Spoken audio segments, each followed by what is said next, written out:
Unwrapping.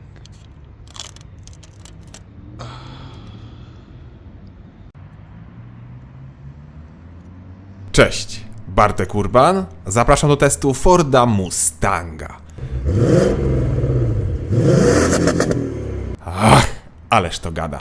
To już jest 7. generacja Mustanga, co możemy odgadnąć po tej fajnej, minimalistycznej grafice z wszystkimi generacjami znajdujące się na tylnej szybie. Zresztą, Mustang ma sporo takich smaczków, tu konik, tam auto, tu napis, bardzo fajne. Ale najfajniejsze jest to, że Mustang wciąż jest oferowany w Europie, wciąż wygląda jak bandzior, przynajmniej z przodu, i wciąż ma 5-litrowe V8 pod maską. Piękna sprawa. Najnowsza, 7. generacja Mustanga ma jeszcze bardziej agresywny przód z pięknym wlotem na masę, który jest oczywiście prawdziwy. Niektórzy mówią, że wóz wygląda bardziej plastikowo, ale mi się naprawdę to podoba. Do tego ma nowy wzór świateł i piękne zderzaki. No moim zdaniem jest świetnie. Tak samo jak i z profilu, nadal jest świetnie, czyli mamy długą maskę i fajne proporcje. No dobra, może i koło powinno być o cal większe, ale te 19 naprawdę wyglądają bardzo dobrze i mają świetny wzór. Jedynie nie do końca jestem przekonany do tylnej części nadwozia, która jest jakaś taka zbyt grzeczna. Albo tu czegoś brakuje, albo ja jestem dziwny. To znaczy, ja jestem dziwny i pewnie czegoś tutaj też brakuje. Być może spoiler z odmiany Dark Horse jest rozwiązaniem. Ja jednak miałem zwykłą, podstawową odmianę GT. Podstawową w pięknym czerwonym lakierze, do którego idealnie zgrywają się te czarne wstawki. No i najważniejsze, z tyłu mamy 4 potężne końcówki wydechów, które absolutnie nie są atrapami. Do tego mają klapki i 4 tryby głośności. Coś wspaniałego.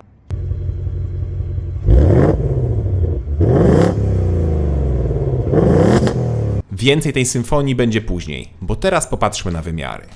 Nowy Mustang ma taki sam rozstaw osi jak poprzednik, czyli 2,72 m, jednak całe auto jest o 2,5 cm dłuższe, 2 cm niższe i ma niemal taką samą szerokość. Czyli spokojnie można przyjąć, że auta są niemal takie same, jeśli chodzi o wymiary. Masa własna też jest niemal taka sama i teraz Mustang waży 1836 kg, a poprzednik z tym samym silnikiem ważył 1832. 4 kg, no tego tak naprawdę nie czuć. Ale pomimo tego samego rozstawu osi i delikatnie dłuższego nadwozia, bagażnik lekko zmalał i ma teraz 381 litrów, czyli o 21 litrów mniej. Ale i tak, moim zdaniem, to wystarczy dla 2 osób, bo to auto jest 2 plus 2, gdzie na tylnej kanapie zmieszczą się tylko małe dzieci. A co do bagażnika, to jest tam drugie dno, gdzie jest zestaw naprawczy, a także chyba miejsce na koło dojazdowe. Chociaż takiego w cenniku nie widzę. Widzę za to, że auto jest amerykańskie, bo jest na przykład awaryjne otwieranie bagażnika ze środka. No wiecie, jakbyście chcieli kogoś wozić w kufrze. Swoją drogą trzeba uważać z tym wożeniem w bagażniku, bo można się nieźle zranić tymi wystającymi wkrętami. To jest słabe i można mocno zniszczyć tym torby. Można też położyć tylne oparcia i wtedy mamy większą przestrzeń załadunkową, a także lepiej słychać wydech. Pięknie. No dobra, to wchodzę na tył, chociaż nie obiecuję, że uda mi się stamtąd wyjść. Niestety, jest tam super mało miejsca, tak, że może tam podróżować maksymalnie osoba o wzroście do 140 cm. Ba, nawet jak dziecko ma 130-135 cm i siedzi na foteliku, to już dotyka głową dachu. No i nie ma miejsca na nogi. To są bardzo awaryjne miejsca.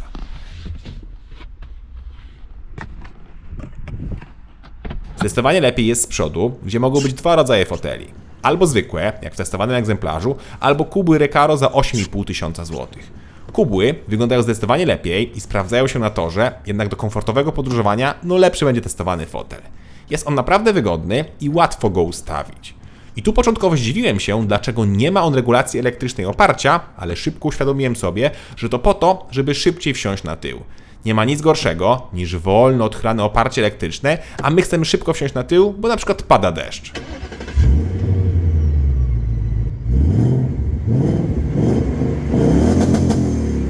Dobra, to pora na deskę rozdzielczą, bo tutaj zmiana jest duża.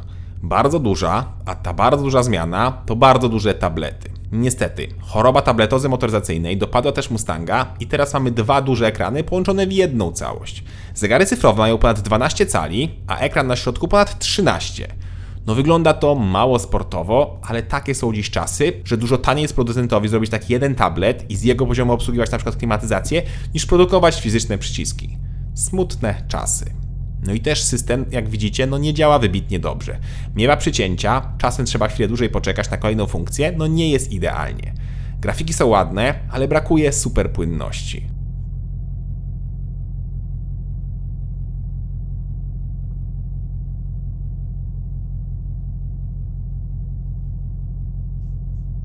Zresztą, podobnie jest z zegarami cyfrowymi, które również widać jak czasami klatkują, np. na prędkościomierzu czy obrotomierzu. Jednak to, co skradło moje serce, to motywy, a raczej jeden z tych motywów. Otóż można włączyć motyw zegarów z Mustanga z 1987 roku Fox Body. Fantastyczne nawiązanie i świetnie te zegary prezentują się, zwłaszcza w nocy, jak mamy włączone zielone podświetlenie. Właśnie po to są zegary cyfrowe w nowych wozach, żeby dawać takie możliwości. Jak dla mnie, każda nowa generacja samochodu z tabletem powinna mieć możliwość włączenia motywów poprzedniej generacji, które miały zwykłe zegary. I nie mówię tu o Mustangu, tylko o każdym innym aucie, które ma cyfrowe zegary.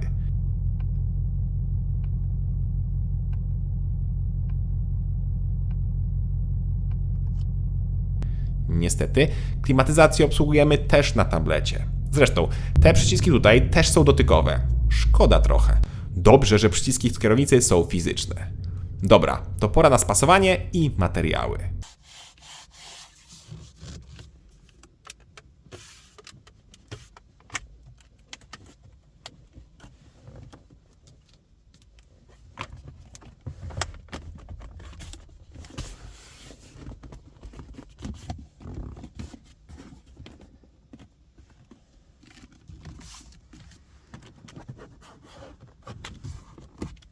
I tu bardzo miłe zaskoczenie. Spasowanie jest naprawdę niezłe i nie ma piano black.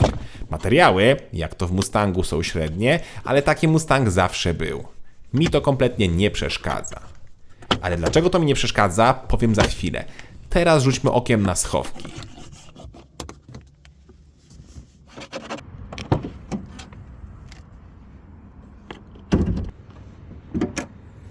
A to jest powód, dla którego nie przeszkadzają mi słabe silniki.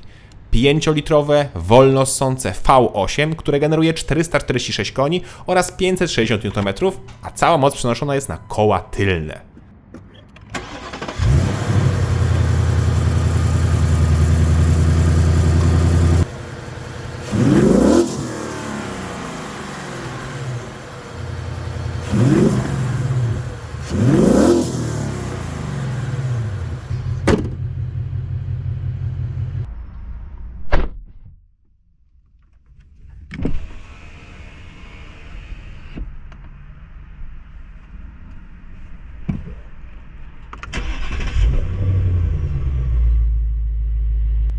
Prawda, że piękny silnik? Do tego możemy mieć albo manualną, 6-stopniową przekładnię, albo 10-biegowy automat. Czyli w gruncie rzeczy to jest ten sam układ co w poprzedniej generacji, bo tam też był taki zestaw. I tak, w Polsce dostępny jest tylko jeden silnik, innych nie ma. Jak ktoś chce V6 albo rzędową 4 i 3, to trzeba ją ściągnąć na przykład ze Stanów. No dobra, silnika już słychaliśmy, to pora na wydech. I od razu dodam, że wydech ma aż 4 tryby, w tym tryb cichy, jak w nocy nie chcemy obudzić sąsiadów czy śpiących dzieci. Szanuję, bo faktycznie to może się przydać.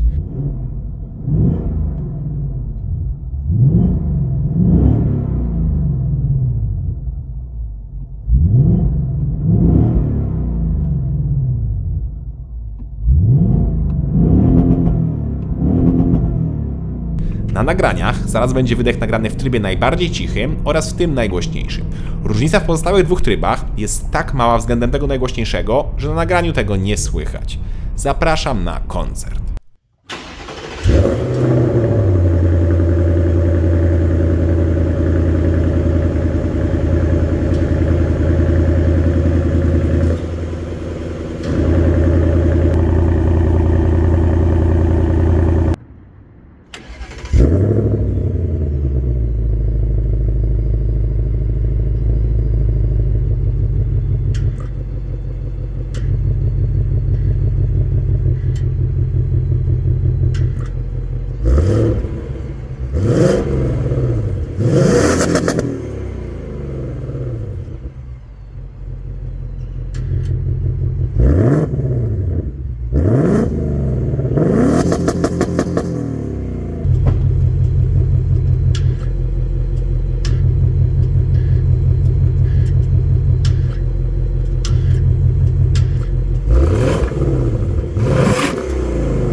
coś wspaniałego, prawda? I to w 2024 roku. No brawo Ford! Przy tym wszystkim ten dźwięk nie jest jakiś taki chamski, że strzela i popcorn po odpuszczeniu gazu jest przez 30 sekund, tylko czuć tą wielką pojemność i piękny bulgot. Wspaniały dźwięk. Wspaniałe są też osiągi, bo pierwsza setka ma się pojawić po 4,9 sekundy, a auto jest ograniczone do 250. Pora na pomiar.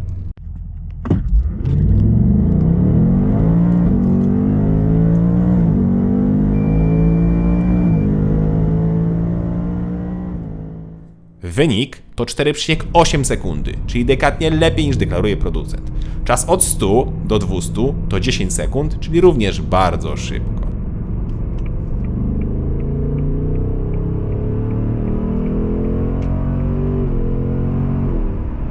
Czyli osiągi są niemal takie same jak w poprzedniku, bo tam też potrafiłem zrobić 4,748 do setki oraz 10,5 sekundy 100-200 z automatem. No właśnie, z automatem, który nie ma procedury startu, co mnie lekko zdziwiło, ale to nie jest największy problem. Największy problem to działanie tego automatu. Otóż ta skrzynia ma aż 10 biegów i jest ich po prostu za dużo i się gubi. Gubi, szarpie, czasem malaga, no to jest mechanicznie najsłabszy punkt Mustanga i jak ktoś chce mieć 100% radości z tego auta, to trzeba wybierać skrzynię ręczną. Z manualem pewnie będzie delikatnie wolniejszy do 100 i tak samo do 200, ale przynajmniej będzie pełna kontrola i pełna zabawa, bo ten automat no tego nie daje. Chociaż reakcja na gaz i kickdown w tej skrzyni jest bardzo dobra i bardzo szybka.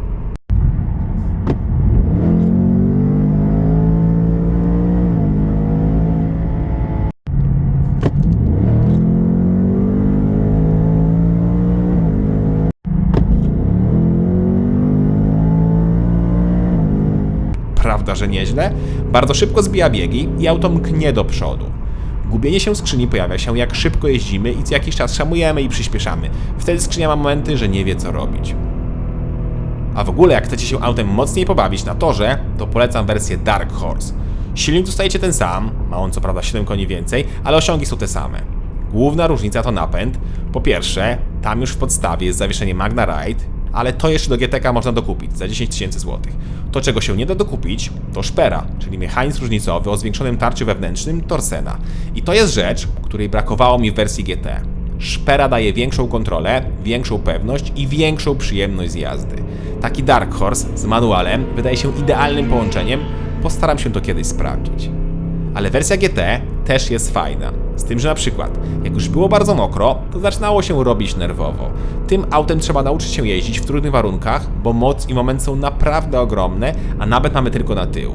I co ciekawe, nawet jak mamy trakcję włączoną, to autem może mocno zarzucić, tak więc miejcie się na baczności. Pod względem komfortu jazdy, to tutaj moim zdaniem jest tak samo jak w poprzedniku. Zresztą, w ogóle można śmiało powiedzieć, że 7. generacja to tak naprawdę mocny lifting 6, bo pod spodem, przynajmniej w odmianie GT, to jest niemal to samo auto, z tym samym silnikiem, płytą podłogową, zawieszeniem, skrzynią i tak dalej. Dopiero wersja Dark Horse podobno daje więcej, i to nawet więcej niż Mach 1, który już naprawdę świetnie jeździł.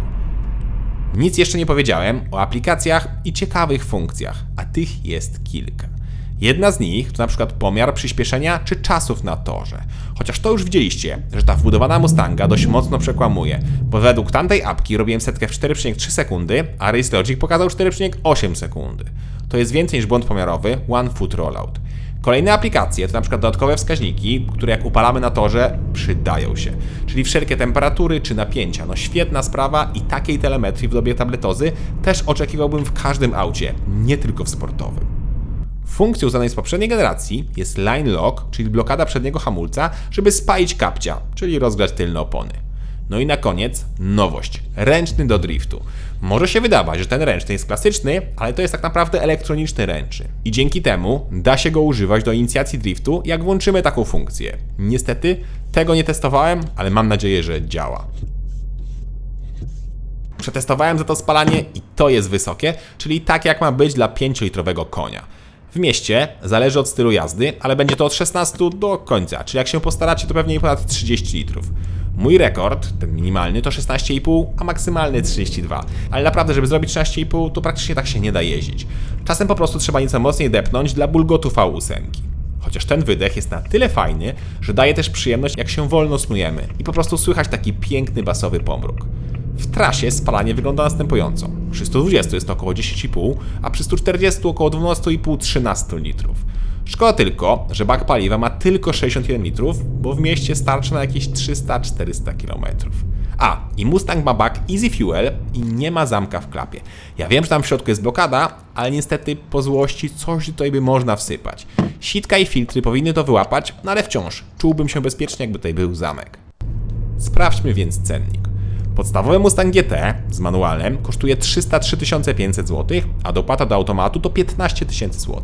Jak chcemy Dark Horse'a, to jego cennik startuje od 358 500 zł za manuala oraz 373 500 zł za automat.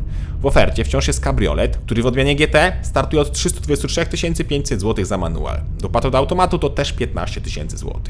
Jest już dużo drożej, bowiem w ofercie nadal jest poprzedni Mustang i jego cena za wersję GT to 264 500 zł za manual oraz 274 500 zł za automat.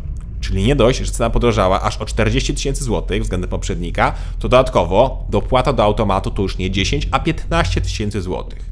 Bardzo duża podwyżka, o niemal 15%, więc jak macie ofertę kupić jeszcze poprzednika i nie zależy Wam na roczniku 2024 z nowej generacji, to myślę, że można się skusić. Zwłaszcza, że jak widzicie, są obecnie jeszcze większe promocje i różnica jest dużo większa. Ale i tak, nowy Mustang jest świetny. To jedno z tych aut, które nieważne jak jest wykonane, z czego zrobione i jak się prowadzi, bo tutaj kupuje się silnik i wydech opakowany w ładne amerykańskie nadwozie. I ten silnik i wydech powodują uśmiech po każdym odpaleniu samochodu i po każdym wciśnięciu gazu. Wtedy zapominamy, że plastiki są na poziomie Fiesty, zresztą z Fiesty są też przełączniki niektóre, czy mamy tablet do obsługi temperatury, albo auto nie prowadzi się super precyzyjnie. To wszystko nie ma znaczenia, bo przed nami pracuje 5-litrowy V8, a za nami gra wydech z 4 końcówkami. No coś pięknego. Tylko koniecznie brałbym manuala. I na rynku polskim Mustang już nie ma konkurencji. To znaczy, nigdy nie miał bezpośredniej konkurencji, ale był przez chwilę na przykład Lexus LC500, który też miał V8, wolnosące i napęd na tył, jednak już LC500 kupić się nie da. No i dodatkowo, Lexus miał automat, a tu da się mieć V8, tył napęd i manual. Trio idealne. Cześć!